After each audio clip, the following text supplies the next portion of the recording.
ॐ श्री नवदुर्गायै नमः।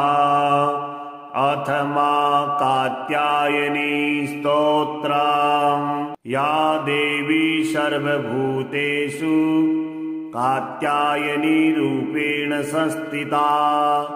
नमस्तस्यै नमस्तस्यै नमस्तस्यै नमो नमः। नमस्ते त्रिजगद्वन्द्ये संग्रामे जयदायिनी। प्रसीद विजयं देहि कात्यायनी नमोऽस्तुते।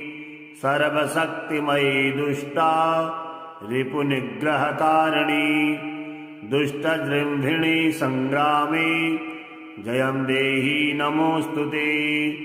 त्वमेका परमा शक्तिः सर्वभूतेषु व्यस्थिता। दुष्टान् संहर